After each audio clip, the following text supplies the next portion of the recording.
മാതാവിനെ കണ്ടപ്പോൾ ഈ മാലാക പണ്ടേ അറിയാവുന്ന ഒരാളെ പോലെ, നല്ല പരിചയമുള്ളവരെ പോലെ ഒരു ഹലോ പറയാണ്, സ്വസ്തി പറയാണ്.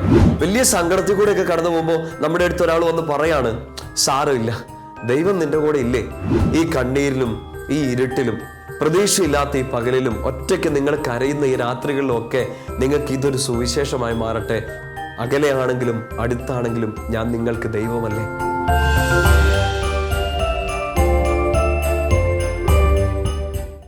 പിതാവിൻ്റെയും പുത്രൻ്റെയും പരിശുദ്ധാത്മാവിൻ്റെയും നാമത്തിൽ ആമേൻ.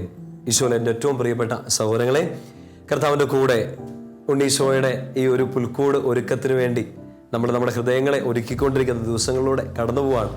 ഈശോയാണ് നമ്മളെ മുന്നോട്ട് നയിക്കുന്നത്. കർത്താവാണ് നമുക്ക് വെളിച്ചം തരുന്നത്, നമ്മുടെ ജീവിതത്തെ പ്രകാശിപ്പിക്കുന്ന, എല്ലാം സാധ്യമാക്കി തരുന്ന, നമ്മെ സ്നേഹിക്കുന്ന ഒരു ദൈവം നമ്മുടെ കൂടെയുണ്ട് എന്നൊരു ബോധ്യം നമ്മളെ ഓരോ ദിവസവും ഓരോ മണിക്കൂറിലും മുന്നോട്ട് നയിക്കാം. നമുക്ക് ഈശോയെ പൂർണ്ണമായിട്ട് ആശ്രയിക്കാം. കർത്താവ് മാത്രമാണ് രക്ഷകനെന്നും അവനല്ലാതെ മറ്റൊരു രക്ഷകനില്ലെന്നും ലോകം മുഴുവൻ ബോധ്യപ്പെട്ട ആ സമയത്തിൻ്റെ ആഘോഷമാണ് ക്രിസ്മസ്. അത് നമ്മൾ വിശ്വസിച്ചാൽ മാത്രം പോരാ, അത് ആഘോഷിച്ചാൽ മാത്രം പോരാ, അത് സത്യമായും ധൈര്യത്തോടെ ഏറ്റുപറയും കൂടെ ചെയ്യാനുള്ള കൃപ നമുക്ക് ലഭിക്കാൻ വേണ്ടിയിട്ട് നമുക്ക് പ്രാർത്ഥിക്കാം. നമ്മുടെ ഈ ശുശ്രൂഷയിൽ പങ്കെടുക്കുന്ന ഓരോരുത്തരെയും ഈശോ അനുഗ്രഹിക്കുക മാത്രമല്ല, കർത്താവ് തൻ്റെ ഹൃദയത്തോട് ചേർത്ത് പിടിക്കട്ടെ എന്ന് പ്രാർത്ഥിക്കാം. പ്രിയപ്പെട്ട സഹോദരങ്ങളെ, നമ്മൾ ഈ ദിവസങ്ങളിലൊക്കെ പരിശുദ്ധ അമ്മയോട് ചേർന്ന് ക്രിസ്മസിന് വേണ്ടി ഇങ്ങനെ പ്രാർത്ഥിച്ച് ഒരുങ്ങുകയാണ്. പരിശുദ്ധ അമ്മയോട് മംഗളവാർത്തയിൽ ഗബ്രിയേൽ ദൂതൻ പറഞ്ഞ ഓരോ കാര്യങ്ങൾ നമ്മൾ ഓരോ ദിവസം ഇങ്ങനെ ചിന്തിച്ചു വരികയാണ്. കർത്താവിന് സാധ്യമാണ് എല്ലാ കാര്യങ്ങളും എന്ന് ബോധ്യപ്പെടുന്നത്.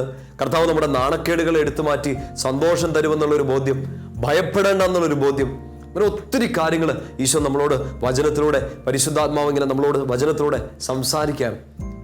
നമ്മൾ ഇന്ന് ഈ ഒരു ദിവസം പ്രത്യേകമായിട്ട് ഈ ഒരു സമയങ്ങളിൽ കർത്താവിൻ്റെ വചനം ധ്യാനിക്കുന്ന ഈ സമയത്ത് ധ്യാനിക്കാൻ പോകുന്നത് ഒരു വലിയ വാഗ്ദാനത്തെക്കുറിച്ചാണ്. One single promise. വളരെ പ്രധാനപ്പെട്ട, നമ്മൾ ബൈബിളൊക്കെ മുഴുവനായിട്ട് വായിക്കാൻ ഒരു ഭാഗ്യം നിങ്ങൾക്ക് ഉണ്ടായിട്ടുണ്ടെങ്കിൽ, ഇനിയിപ്പോൾ അങ്ങനെ ഒരു പ്ലാൻ നിങ്ങൾക്ക് ഉണ്ടായെങ്കിൽ, നമ്മളിപ്പോൾ ഇനി പറയാൻ പോകുന്ന ഒരു കാര്യം മനസ്സിൽ സൂക്ഷിച്ചുകൊണ്ട് വചനം വായിക്കാം. തുടക്കം മുതൽ ഉൽപ്പത്തി മുതൽ വെളിപാട് വരെ ഒരൊറ്റ ലൈൻ ഓഫ് തോട്ടിൽ, ഒരൊറ്റ ചിന്താധാരയിൽ നമ്മൾ ഇതെല്ലാം കൂടെ ഒന്ന് ചിന്തിക്കാൻ പോവാണ്. ഒരു വാഗ്ദാനത്തെ ബേസ് ചെയ്തുകൊണ്ട് ഒരു പുസ്തകം, വിശുദ്ധ ഗ്രന്ഥം. എന്താണ് ആ വാഗ്ദാനം? ലോകം കേട്ട ഒരുപാട് സുവിശേഷങ്ങളുണ്ടാകും. ഓരോ ചക്രവർത്തിമാര് സ്ഥാനമേറ്റെടുത്തപ്പോൾ, ഓരോ അധികാരികൾ സ്ഥാനമേറ്റെടുത്തപ്പോൾ, ഒരു സുവാർത്ത, ഒരു ദുഃഖത്തിന്റെ വാർത്തയ്ക്ക് ശേഷം കേട്ടപ്പോൾ എല്ലാം സുവിശേഷമായിട്ടാണ് ലോകത്തിന് ബോധ്യപ്പെട്ടത്. ചില കണ്ടുപിടുത്തങ്ങളെ കുറിച്ച്, ചില ദുരന്തങ്ങൾ മാറിയതിനെ കുറിച്ച് കേട്ടപ്പോൾ അതെല്ലാം സദ്വാർത്തകളായിരുന്നു, സുവിശേഷമായിരുന്നു. പക്ഷെ ലോകം കേട്ട വൺ സിംഗിൾ ഗോസ്പൽ, ഒരൊറ്റ വലിയ സുവിശേഷം, ഒരൊറ്റ വലിയ വാഗ്ദാനം, അതിനെക്കുറിച്ച് നമ്മൾ ഇന്നൊന്ന് ധ്യാനിക്കാൻ പോവാണ്. പരിശുദ്ധാത്മാവ് നമ്മളെ അതിനെ സഹായിക്കുകയും മുന്നോട്ട് നയിക്കുകയും ചെയ്യട്ടെ. നമുക്ക് വചനത്തിൽ ബേസ് ആയിട്ട് എടുക്കേണ്ടത്, നമ്മൾ കഴിഞ്ഞ ദിവസം വായിച്ച ഒരു വചനത്തിന്റെ ഒരു ചെറിയ ഭാഗമാണ്. ലൂക്കാ സുവിശേഷം 1-ാമത്തെ അധ്യായം 28-ാമത്തെ വാക്യം.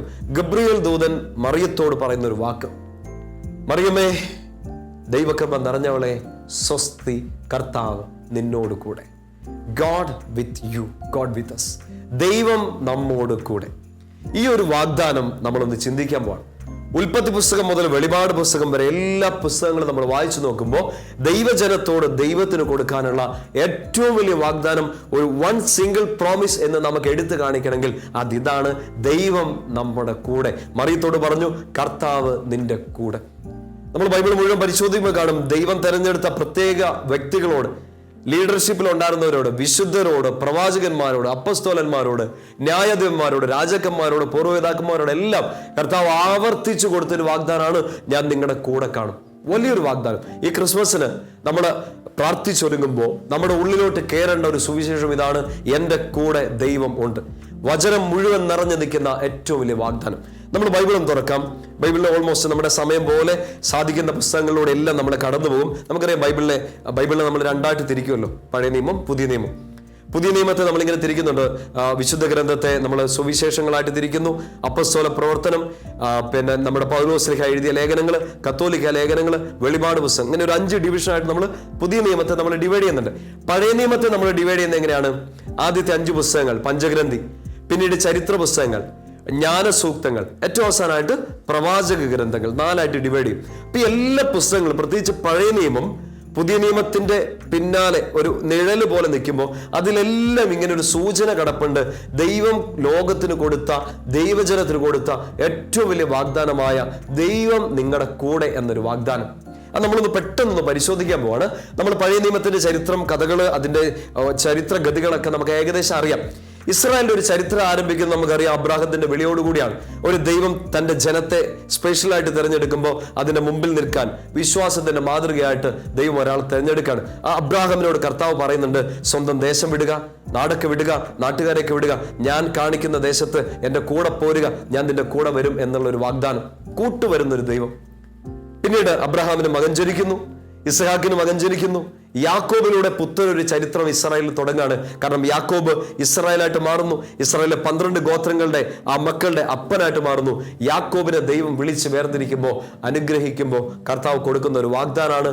ഉൽപ്പത്തി പുസ്തകം 28-ാം അധ്യായം അതിന്റെ 15-ാം വാക്യം ശ്രദ്ധിച്ചു വായിക്കാം. ഉൽപ്പത്തി 28:15. ഇതാ ഞാൻ നിന്റെ കൂടെയുണ്ട്, നീ പോകുന്നിടത്തെല്ലാം ഞാൻ നിന്റെ കൂടെ കാണും. ആ വാഗ്ദാനം മനസ്സിലേക്ക് ഏറ്റെടുക്കണം. ഇതാ ഞാൻ നിന്റെ കൂടെയുണ്ട്, നീ പോകുന്നിടത്തെല്ലാം കുഞ്ഞെ ഞാൻ നിന്റെ കൂടെ കാണും.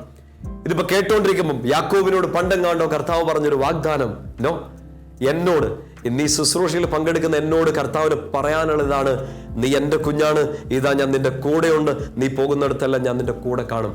കൂടെ നടക്കുന്ന ദൈവം നമ്മുടെ കൂടെ. ചരിത്രം കുറച്ച് മുന്നോട്ട് നീങ്ങുമ്പോൾ നമ്മൾ പുറപ്പാട് പുസ്തകത്തിലേക്ക് കടക്കും. പുറപ്പാട് പുസ്തകത്തിലേക്ക് നമുക്കറിയാലോ, അതിന്റെ സെന്ററായിട്ട് കിടക്കുന്ന വലിയൊരു കാര്യമാണ് മോശയുടെ നേതൃത്വത്തിൽ ദൈവജനം ഈ അടിമത്തത്തിൽ നിന്ന് പുറത്തേക്ക് പോരുകയാണ്. യാക്കോബ് ഒരു വലിയ കുടുംബമായിട്ട് മാറുന്നു. ഇസ്രായേൽ ഗോത്രങ്ങൾ, ജനം വർദ്ധിക്കുന്നു. ഈജിപ്തിൽ അടിമത്തത്തിലേക്കൊക്കെ പോകുന്നു. അവിടെ നിന്ന് അവരെ തിരിച്ചു കൊണ്ടുവരാൻ വേണ്ടി ദൈവം തെരഞ്ഞെടുക്കുന്നത് മോശയാണ്. മോശയോട് കർത്താവ് മോശയെ വിളിക്കുന്ന സമയത്ത് പറയുന്ന വലിയൊരു വാഗ്ദാനം നമ്മൾ വായിക്കും. 3-ാം അധ്യായം, പുറപ്പാട് പുസ്തകം 3-ാം അധ്യായം അതിന്റെ 12-ാം വാക്യം. നമ്മൾ അവിടെ ഇങ്ങനെയാണ് വായിക്കുന്നത്, അവിടെ അരുളി ചെയ്തു, ഇതാ ഞാൻ നിന്റെ കൂടെ ഉണ്ടായിരിക്കും, ഞാൻ നിന്നോട് കൂടെ ഉണ്ടായിരിക്കും, I will be with you. ദൈവം നമ്മോട് കൂടെ. വാഗ്ദാനം റിപ്പീറ്റ് ചെയ്യാണ്. ഇസ്രായേലിന്റെ ചരിത്രത്തിന്റെ ഓരോ സ്റ്റെപ്പിലും ദൈവം ഈ വാഗ്ദാനം ആവർത്തിച്ച് പറയാണ്. നമുക്ക് പുസ്തകങ്ങൾ മുന്നോട്ട് മറിക്കുമ്പോൾ പുറപ്പാട് പുസ്തകം 33-ാമത്തെ അധ്യായം, അവരുടെ യാത്രയിൽ, മരുഭൂമി യാത്രയിലെ പ്രധാനപ്പെട്ട ഒരു എപ്പിസോഡാണല്ലോ സീനായ് മല. അവിടെ വെച്ച് ദൈവം സംസാരിക്കുന്നു. അവിടുന്ന് അവർ യാത്ര മുന്നോട്ട് പോകുന്നു. അവിടെ വെച്ച് ദൈവത്തോട് മോശ ചില കാര്യങ്ങൾ ചോദിക്കുന്നുണ്ട്. മോശയോട് കർത്താവ് മറുപടിയും കൊടുക്കുന്നുണ്ട്.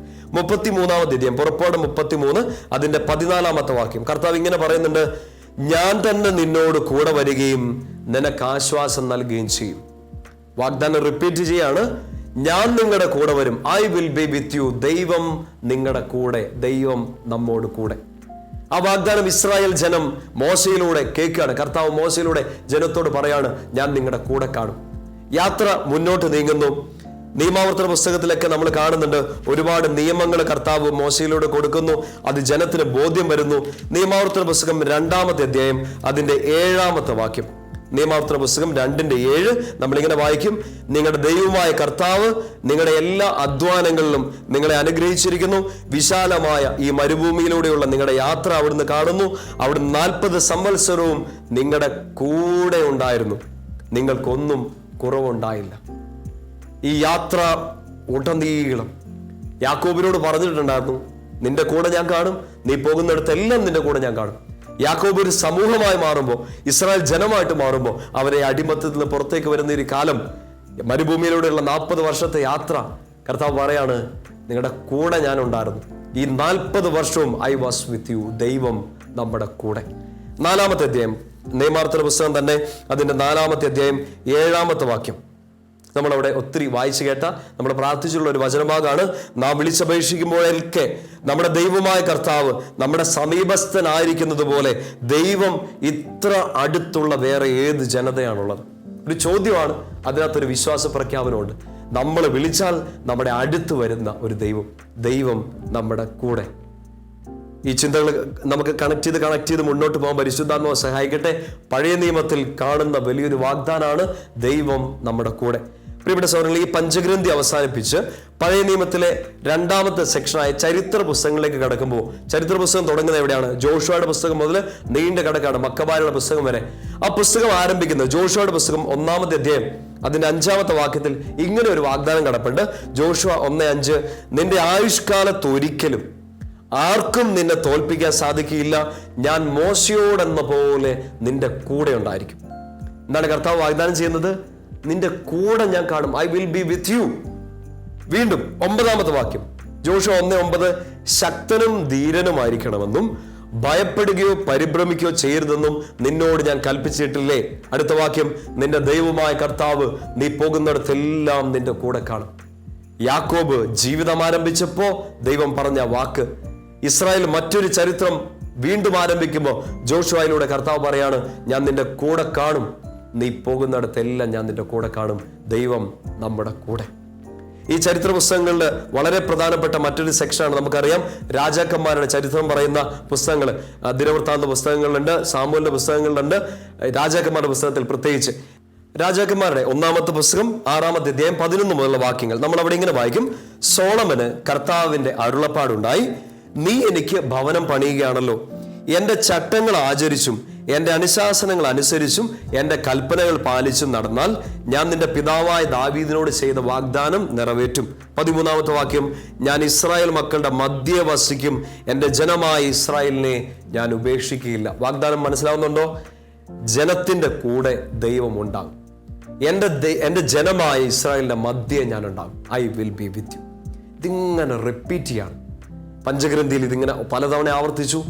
ഈ ചരിത്ര പുസ്തകങ്ങൾ ആവർത്തിക്കുന്നു. പ്രിയപ്പെട്ട സഹോദരങ്ങളെ, ഇനി നമ്മൾ ചിന്തിക്കേണ്ട മറ്റൊരു സെക്ഷനാണ് ജ്ഞാനസൂക്തങ്ങൾ. അതായത് നമുക്കറിയാം, സങ്കീർത്തനം, സുഭാഷിതങ്ങൾ, പ്രഭാഷകൻ, അങ്ങനെയുള്ള ജ്ഞാനത്തിന്റെ പുസ്തകങ്ങൾ, വിസ്ഡം ബുക്സ് എന്നൊക്കെ നമ്മൾ ഈ സെക്ഷനെ വിളിക്കും. അതിന്റെ ഏറ്റവും പ്രധാനപ്പെട്ട ഭാഗമാണല്ലോ സങ്കീർത്തനം. നമുക്കറിയാം 150 സങ്കീർത്തനങ്ങളുണ്ട്.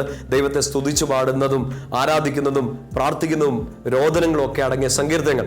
സങ്കീർത്തനത്തിന്റെ ഒരു പ്രധാനപ്പെട്ട ഒരു സങ്കീർത്തനം 46-ാം സങ്കീർത്തനം എടുത്ത് വായിച്ചു നോക്കുമ്പോൾ നമുക്ക് വേണ്ടിയിട്ടും ഇതിന്റെ ടൈറ്റിൽ തന്നെ ഇങ്ങനെയാണ്, ദൈവം നമ്മുടെ കൂടെ, ഗോഡ് വിത്ത് അസ്. 46-ാം സങ്കീർത്തനം അതിന്റെ 7-ാമത്തെ വാക്യം ഇങ്ങനെയാണ്, സൈന്യങ്ങളുടെ കർത്താവ് നമ്മുടെ കൂടെയുണ്ട്, യാക്കോബിന്റെ ദൈവമാണ് നമ്മുടെ അഭയം. 46-ന്റെ 11-ലും ഇത് തന്നെ ആവർത്തിച്ച് പറയുന്നുണ്ട്, സൈന്യങ്ങളുടെ കർത്താവ് നമ്മുടെ കൂടെയുണ്ട്, യാക്കോബിന്റെ ദൈവമാണ് നമ്മുടെ അഭയം. ഇതിന്റെ ടൈറ്റിൽ നമ്മൾ പറഞ്ഞ പോലെ ദൈവം നമ്മുടെ കൂടെ. അവർ പ്രാർത്ഥിക്കുമ്പോൾ സങ്കീർത്തനങ്ങൾ നമുക്കറിയാം, യഹൂദർ അവരുടെ പ്രാർത്ഥനാ പുസ്തകമായിട്ട് ഉപയോഗിച്ചുകൊണ്ടിരുന്നതാണ്. ആ പ്രാർത്ഥനാ പുസ്തകത്തിന്റെ സെന്ററിൽ, അതിന്റെ കേന്ദ്രമായിട്ട് അവർ വിശ്വാസത്തോടെ ഏറ്റുപറഞ്ഞ ഒരു കാര്യമാണ്, സൈന്യങ്ങളുടെ കർത്താവ് നമ്മുടെ കൂടെയുണ്ട്. ഇത്രയും കാലം കർത്താവ് അവരോട് വാഗ്ദാനം ചെയ്തു, ഞാൻ നിങ്ങളുടെ കൂടെ കാണും, നിങ്ങൾ മുമ്പോട്ട് പോക്കോ, നിങ്ങൾ പോകുന്നിടത്തെല്ലാം ഞാൻ നിങ്ങളുടെ കൂടെ കാണും. ഒരു വേള കഴിഞ്ഞു, ഒരു കാലം കഴിഞ്ഞപ്പോൾ ഈ ജനത്തിനൊരു ബോധ്യം കിട്ടി, ഞങ്ങളുടെ കൂടെ ദൈവമുണ്ട്. പിന്നീട് പ്രവാചകന്മാരുടെയൊക്കെ നേതൃത്വത്തിൽ ജനത്തെ ബോധ്യങ്ങൾ കൊടുക്കുമ്പോൾ അവർ അടിമത്തത്തിലേക്ക് പോകുന്നുണ്ട്. ചില സമയത്ത് ദൈവത്തെ മറന്നു പോകുന്ന സമയങ്ങളിൽ ബാബിലോൺ പ്രവാസത്തിലേക്ക്, അസീറിയൻ വിപ്രവാസത്തിലേക്കൊക്കെ അവർ പോകുന്നുണ്ട്. രാജാക്കന്മാർ വന്ന് അവരെ കൊള്ളയടിക്കുന്നുണ്ട്. ദൈവത്തെ മറന്നു പോകുന്ന ചില സമയങ്ങളിൽ, ദൈവം കൂടെയുണ്ടെന്നുള്ള ബോധ്യം നഷ്ടപ്പെടുന്ന സമയങ്ങളിൽ. പക്ഷെ അവിടെ പ്രവാചകന്മാർ പറഞ്ഞു കൊടുക്കുന്നുണ്ട്, മറക്കരുത്, ദൈവം നമ്മളെ കൈവിട്ടിട്ടില്ല, ഈ ദൈവം വീണ്ടും നമ്മുടെ കൂടെ വരും, നമ്മളെ രക്ഷിക്കും.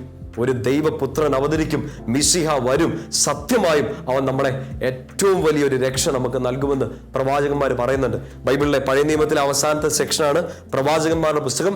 അതിനകത്തെ ഏറ്റവും ബൃഹത്തായ എഴുത്തെഴുതിയ യെശയ്യാ പ്രവാചകന്റെ പുസ്തകം 8-ാമത്തെ അധ്യായം 10-ാം വാക്യം. യെശയ്യാ 8:10 നമ്മളിങ്ങനെ വായിക്കും, നിങ്ങൾ കൂടി ആലോചിച്ചുകൊള്ളുവിൻ, അത് നിഷ്ഫലമായി തീരും, തീരുമാനമെടുത്തുകൊള്ളുവിൻ, അത് നിലനിൽക്കുകയില്ല, ദൈവം ഞങ്ങളുടെ കൂടെയുണ്ട്. വിശ്വാസത്തോടെ അത് നമ്മുടെ ഹൃദയത്തിലോട്ട് ഏറ്റെടുക്കണം.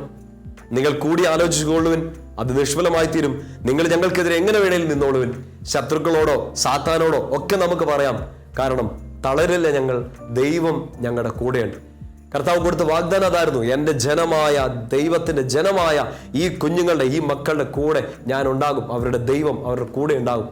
അതുകൊണ്ട് അവർക്കൊരു ബോധ്യം കിട്ടി, നിങ്ങൾ എന്ത് വേണേലും പ്ലാനുകൾ തയ്യാറാക്കിക്കോ, ഞങ്ങളുടെ കൂടെ ദൈവമുണ്ട്.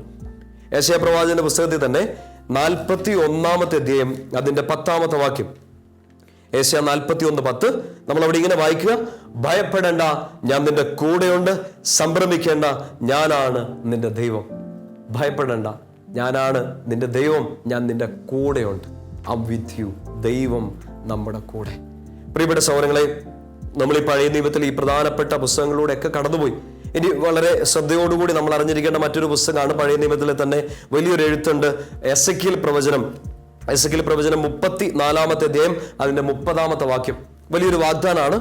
ദൈവമായ കർത്താവ് അരുളി ചെയ്യുന്നു, ഞാൻ അവരുടെ ദൈവമായ കർത്താവ് അവരുടെ കൂടെ ഉണ്ടെന്നും അവർ ഇസ്രായേൽ ഭവനം എന്റെ ജനമാണെന്നും അവരറിയും.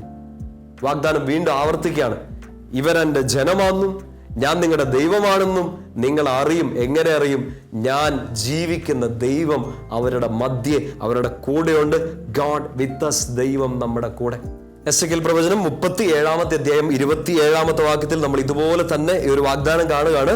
എന്റെ വാസസ്ഥലം അവരുടെ മധ്യേ ആയിരിക്കും, ഞാൻ അവരുടെ ദൈവവും അവർ എൻ്റെ ജനവുമായിരിക്കും. എൻ്റെ ആലയം അവരുടെ മധ്യേ നിത്യമായി സ്ഥിതി ചെയ്യുമ്പോൾ ഇസ്രായേലിനെ വിശുദ്ധീകരിക്കുന്ന കർത്താവ് ഞാനാണെന്ന് ജനതകൾ അറിയും. ഇസ്രായേലിന്റെ ദൈവമായ കർത്താവ് ഞാൻ നിങ്ങളുടെ മധ്യം ഉണ്ടായിരിക്കും.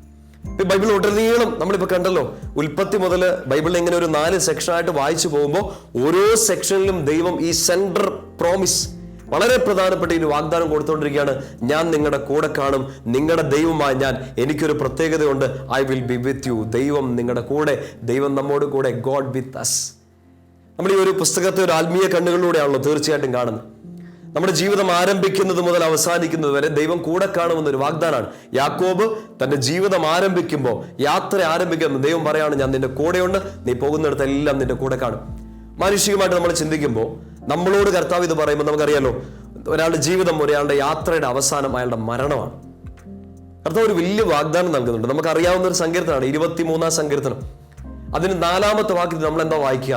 മരണത്തിന്റെ നിഴൽ വീണ താഴ്വരയിലൂടെയാണ് ഞാൻ നടക്കുന്നതെങ്കിലും അവിടുന്ന് കൂടെയുള്ളതിനാൽ ഞാൻ ഭയപ്പെടുകയില്ല. ആ ഒരു പ്രോമിസ് നമ്മുടെ ഉള്ളിലോട്ട് വിശ്വാസത്തോടെ നമ്മൾ ഏറ്റെടുക്കണം. ഒരാളുടെ ജീവിതം ആരംഭിക്കുന്ന സമയം മുതൽ, നമ്മളിതിപ്പോൾ കേട്ടുകൊണ്ടിരിക്കുന്ന ഓരോരുത്തരും, ഈ ഭൂമിയിൽ നിന്റെ കാൽസ്പർശമേറ്റ ആദ്യ നിമിഷം മുതൽ ഈ സമയം വരെ കർത്താവ് നമ്മുടെ കൂടെ ഉണ്ടായിരുന്നു. ഇല്ലെങ്കിൽ നമ്മൾ തളർന്ന് തകർന്ന് തരിപ്പണായി പോകില്ലായിരുന്നു. ഓരോ നിമിഷവും കർത്താവ് കൂടെ ഉണ്ടായിരുന്നു. ഇതിനൊരവസാനമുണ്ട്. ഒരു യാത്ര അവസാനിക്കുന്ന ഒരു സമയം, മരണം. ആ മരണത്തിന്റെ താഴ്വരയിലൂടെ ഞാൻ നടക്കേണ്ടി വന്നാലും കർത്താവെ അങ്ങ് കൂടെയുണ്ട്. അങ്ങേ അറ്റത്തും നമുക്ക് ഉണ്ടാവേണ്ട ഒരു വിശ്വാസത്തിന്റെ ബോധ്യതാണ്, എൻ്റെ ദൈവം എൻ്റെ കൂടെയുണ്ട്. പ്രിയപ്പെട്ട സഹോദരങ്ങളെ, പഴയ നിയമം നമുക്കൊന്ന് അടച്ചു വെക്കണം. പഴയ നിയമത്തിൽ ഇത്രയും കാര്യങ്ങൾ, പഴയ നിയമത്തെ മുഴുവൻ ഒരു ചരടിൽ ഇങ്ങനെ കെട്ടി നിർത്തിയിരിക്കുകയാണ് ഈ ഒരു വാഗ്ദാനത്തിൽ, ദൈവം നമ്മോട് കൂടെ. പുതിയ നിയമം ആരംഭിക്കുന്നത് മത്തായി സുവിശേഷത്തിലാണ്. എനിക്കൊരു വലിയ ബോധ്യം കിട്ടട്ടെ എന്ന് പ്രാർത്ഥിക്കുകയാണ്. മത്തായി സുവിശേഷം ആരംഭിക്കുന്നത് ഈശോയുടെ വംശാവലി പറഞ്ഞ്, ഈശോയുടെ ജനനത്തെക്കുറിച്ച് പറഞ്ഞുകൊണ്ടാണ്. മത്തായി സുവിശേഷം 1-ാം അധ്യായം 22-23 വാക്യങ്ങൾ നമ്മളിങ്ങനെ വായിക്കും. കന്യക ഗർഭം ധരിച്ച് ഒരു പുത്രനെ പ്രസവിക്കും. മത്തായി 1:23, ദൈവം നമ്മോട് കൂടെ എന്ന് അർത്ഥം ഉള്ള എമ്മാനുവേൽ എന്നവൻ വിളിക്കപ്പെടും. അത് പഴയ നിയമത്തിൽ യെശയ്യാ പ്രവാചകൻ കൊടുത്തൊരു വാഗ്ദാനമാണ്. 7:12 യെശയ്യാ 7:12 കൊടുത്തൊരു വാഗ്ദാനമാണ്. കന്യക ഗർഭം ധരിക്കും, ഒരു പുത്രനെ പ്രസവിക്കും. ദൈവം നമ്മോട് കൂടെ എന്നർത്ഥമുള്ള ഇമ്മാനുവേൽ എന്നവൻ വിളിക്കപ്പെടും. ഈശോ ജനിച്ച സമയത്ത് ഈ ഒരു വാഗ്ദാനം നിറവേറുകയാണ്. എന്ത് വാഗ്ദാനം? പഴയ നിയമത്തിലെ ഏതോ ഒരു വാഗ്ദാനം പോലെ, ഏതോ ഒരു പ്രവചനം പോലെയല്ല, പഴയ നിയമത്തിലെ ഏറ്റവും സെൻട്രായി കിടക്കുന്ന ഒരു വാഗ്ദാനമാണ് ഇതെന്ന് നമ്മൾ ഈ ഒരു വചനം വായിക്കുമ്പോൾ ബോധ്യപ്പെടും. ഈശോയുടെ ജനന സമയത്ത് ഈ ഒരു പ്രവചനം പൂർത്തിയാകുകയാണ്. ദൈവം നമ്മോട് കൂടെ എന്നർത്ഥമുള്ള എമ്മാനുവേൽ എന്ന് ഈശോ വിളിക്കപ്പെടും. നമുക്കറിയാം, ബൈബിളിൽ പിന്നീട് നമ്മൾ പരിശോധിക്കുമ്പോൾ ഈശോയെ പല പേരുകളിൽ, പല അഭിസംബോധനകളിൽ നമ്മൾ കാണുന്നുണ്ട്. പക്ഷെ എവിടെയും ഇമ്മാനുവേൽ എന്ന് പിന്നീട് വിളിക്കപ്പെടുന്നില്ല. കാരണം ഇതൊരു സാധാരണ പേരല്ല, ഇതൊരു വാഗ്ദാനത്തിന്റെ പൂർത്തീകരണമാണ്. ഇത് പഴയ നിയമത്തെ മുഴുവൻ ഒറ്റ സ്റ്റേറ്റ്മെന്റിൽ, ഒറ്റ സെന്റൻസിൽ ഒതുക്കി വെച്ചിരിക്കുകയാണ്. കാരണം പഴയ നിയമത്തിൽ ദൈവം തന്നെ വെളിപ്പെടുത്തിയതാണ് എൻ്റെ സ്വഭാവം. ദൈവത്തിന്റെ സ്വഭാവം ഇതാണ്, ദൈവം ജനത്തിന്റെ കൂടെ ആയിരിക്കും. ഈശോ ജനിച്ച സമയത്ത് ദൈവത്തിന്റെ ആ വാഗ്ദാനം പൂർത്തിയാവുകയാണ്. ദൈവം നമ്മോട് കൂടെ. ഇത്രയും കാലം ദൈവം വാക്കിലൂടെ അത് പറഞ്ഞു. ആ വാക്ക് മാംസം ധരിച്ച് ജനിച്ച് അവതരിച്ചു. ആ ജനനത്തെ, ആ അവതരണത്തെ, ആ വചനം മാംസമായ ആ സാഹചര്യത്തെ, ആ വ്യക്തിയെ നമ്മൾ ഈശോ എന്ന് പേരിട്ട് വിളിച്ചു. സ്വർഗം പേരിട്ട് വിളിച്ചവൻ എമ്മാനുവേൽ എന്നറിയപ്പെടും, വിളിക്കപ്പെടും. ദൈവം നമ്മുടെ കൂടെ. മത്തായി സുവിശേഷം 28 അധ്യായങ്ങളുണ്ട്. ഈശോ ഈ ദൈവം നമ്മുടെ കൂടെ നിന്ന് പ്രവർത്തിച്ച കാര്യങ്ങളാണ് മത്തായി സുവിശേഷം മുഴുവൻ കാണുന്നത്. അവൻ ഇവിടെ ജനിക്കുന്നു, അവൻ ജീവിക്കുന്നു, അവൻ സുവിശേഷം പ്രഘോഷിക്കുന്നു, അവൻ തെറ്റുകൾ തിരുത്തി കൊടുക്കുന്നു, അവൻ പാപങ്ങൾ ക്ഷമിക്കുന്നു, അവൻ മനുഷ്യമക്കളെ രക്ഷയിലേക്ക് നയിക്കുന്നു, അവൻ ആ ശിക്ഷ ഏൽക്കേണ്ടി വരുന്നു, നമുക്ക് വേണ്ടി പീഡകൾ സഹിച്ചു മരിക്കേണ്ടി വരുന്നു, മരിക്കുന്നു, ഉയർത്തെഴുന്നേക്കും. തിരിച്ച് സ്വർഗത്തിലേക്ക് പോകുന്നതിന് മുമ്പ് ശിഷ്യന്മാരെല്ലാം വിളിച്ചു കൂട്ടുന്ന ഒരു സാഹചര്യമാണ് മത്തായി സുവിശേഷം അവസാനിക്കുമ്പോൾ നമ്മൾ കാണുന്നത്. 28-ാമത്തെ അധ്യായം മത്തായി സുവിശേഷത്തിലെ ഏറ്റവും അവസാനത്തെ വാക്യമാണ് മത്തായി 28:20. നമ്മൾ ഇങ്ങനെ വായിക്കും, പിതാവിന്റെയും പുത്രന്റെയും പരിശുദ്ധാത്മാവിന്റെ നാമത്തിൽ സ്നാനം നൽകാനൊക്കെ പറഞ്ഞതിന് ശേഷം ഈശോ പറയുന്ന ഒരു കാര്യമുണ്ട്, യുഗാന്ത്യം വരെ ഞാൻ നിങ്ങളുടെ കൂടെ ഉണ്ടായിരിക്കും. സുവിശേഷം മുഴുവൻ പിന്നെ അവിടെ തീരുകയാണ്. കാരണം കർത്താവ് പഴയ നിയമത്തിൽ കൊടുത്ത വാഗ്ദാനം ഇതായിരുന്നു, ദൈവം കൂടെ കാണും. ഈശോ ജനിച്ച സമയത്ത് ആ വാഗ്ദാനം മാംസം ധരിച്ചു. ഈശോ മിശിഹ, ദൈവം നമ്മുടെ കൂടെ. അവൻ ഇവിടെ നമ്മുടെ കൂടെ വസിച്ച് ജീവിച്ചു, പഠിപ്പിച്ചു, നമുക്ക് വേണ്ടി മരിച്ചു. അവൻ ഉയർത്തെഴുന്നേറ്റ് നമ്മളോട് പറഞ്ഞൊരു വാഗ്ദാനം ഇതാണ്, അവസാനം വരെ ഞാൻ നിങ്ങളുടെ കൂടെ കാണും.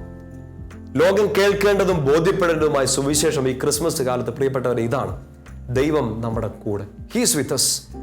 ഏതൊരു സുവിശേഷവും നമ്മൾ മറന്നുപോയാലും, ഏതൊരു പുതിയ വാർത്ത, നല്ല വാർത്ത എന്ന് ലോകം വിളിക്കുന്ന എന്ത് നമ്മൾ കേൾക്കേണ്ട ദിവസങ്ങൾ വന്നാലും, വാർത്തകൾ കേൾക്കുമ്പോഴും ഞാൻ കേൾക്കേണ്ട, ഒരു വിശ്വാസി കേൾക്കേണ്ട, ലോകം മുഴുവൻ കേൾക്കേണ്ട ഏറ്റവും വലിയ സദ്വാർത്ത ഇതാണ്, നമുക്കൊരു ദൈവമുണ്ട്. ആ ദൈവം അകലെ എവിടെയോ നിൽക്കുകയല്ല, ദൈവം നമ്മുടെ കൂടെ അവനുണ്ട്. അത് ബോധ്യപ്പെട്ടിട്ടാണ് സുവിശേഷകന്മാർ അത് എഴുതിയത്. അത് ബോധ്യപ്പെട്ടിട്ടാണ് പത്രോസ്ലിയും പൗലോസ്ലിയും അപ്പസ്തോലന്മാരും ഒക്കെ ലോകത്തിന്റെ അറ്റം വരെ ഓടി നടന്ന് മരിക്കേണ്ടി വന്നാലും ഞങ്ങൾ ഈ സത്യം പറയുമെന്ന് പറഞ്ഞ് ലോകത്തോട് ഭയമില്ലാതെ വിളിച്ചു പറഞ്ഞത്, ദൈവമുണ്ട്, ഒറ്റ ദൈവം, ഏക ദൈവം, അവൻ നമ്മുടെ കൂടെ ഉണ്ട്. ശിഷ്യന്മാർ അത് വിശ്വസിച്ചു, അത് ഏറ്റുപറഞ്ഞു. അപ്പസ്തോലന്മാർ അത് ഏറ്റുപറഞ്ഞു, അത് ജീവിച്ചു. വിശുദ്ധരും രക്തസാക്ഷികളും അതൊക്കെ ജീവിച്ചു, അതിനുവേണ്ടി മരിച്ചു. ഇന്നും തിരുസഭ, ഇന്നത് കേട്ടുകൊണ്ടിരിക്കുന്ന നമ്മൾ ഓരോരുത്തരും നമ്മളെ മുന്നോട്ട് നയിക്കേണ്ട ഏറ്റവും വലിയ ബോധ്യം ഇതാണ്, ഒറ്റയ്ക്കല്ല, കൂടെ കർത്താവുണ്ട്. ഏത് സങ്കടത്തിലും, ഏത് ദുരിതത്തിലും, ഏത് ഇരുട്ടിലും എല്ലാം സാധ്യമാക്കി തരുന്ന വാഗ്ദാനങ്ങളെ വിശ്വസ്തനായ, ഭയപ്പെടേണ്ട എന്ന് പറയുന്ന, നിന്നെ സ്നേഹിക്കുന്നു എന്ന് പറയുന്ന മംഗളവാർത്തയുടെ ഒരു ഘോഷയാത്ര നമ്മുടെ ജീവിതത്തിൽ ഒരുക്കി തരുന്ന കർത്താവ്. ഈ ചെറിയ നോമ്പിന്റെ ദിവസങ്ങളിൽ ഇനിയും നമ്മൾ പ്രാർത്ഥിച്ചൊരുങ്ങേണ്ടതുണ്ട്. ഒരുപാട് കാര്യങ്ങൾ നമ്മൾ അറിയേണ്ടതുണ്ട്, ധ്യാനിക്കേണ്ടതുണ്ട്, പ്രാർത്ഥിക്കേണ്ടതുണ്ട്. ഏറ്റവും വലിയ ഈ ബോധ്യം, ഈ വലിയ വാഗ്ദാനം ഉള്ളിൽ നിറവേറട്ടെ, ദൈവം നമ്മുടെ കൂടെ. ആ ഒരു വാഗ്ദാനം നമ്മൾ നിറവേറാൻ വേണ്ടി നമുക്ക് പരസ്പരം പ്രാർത്ഥിക്കാം. നമ്മുടെ കുടുംബങ്ങളിൽ, നമ്മൾ ജോലി ചെയ്യുന്ന ഇടങ്ങളിലെല്ലാം ഈ വാഗ്ദാനം നടക്കട്ടെ. ദൈവം എൻ്റെ കൂടെ, എൻ്റെ ജോലിയിൽ, എൻ്റെ പഠനത്തിൽ, എൻ്റെ യാത്രയിലെല്ലാം ദൈവം എൻ്റെ കൂടെ. ഈശോ നമ്മളെല്ലാവരെയും സമൃദ്ധമായിട്ട് അനുഗ്രഹിക്കട്ടെ. ഈശോയുടെ ഈ വലിയ ആഘോഷം ക്രിസ്മസിന് വേണ്ടി നമുക്ക് പ്രാർത്ഥിച്ചൊരുങ്ങാം. പിതാവിൻ്റെയും പുത്രൻ്റെയും പരിശുദ്ധാത്മാവിൻ്റെയും നാമത്തിൽ ആമേൻ.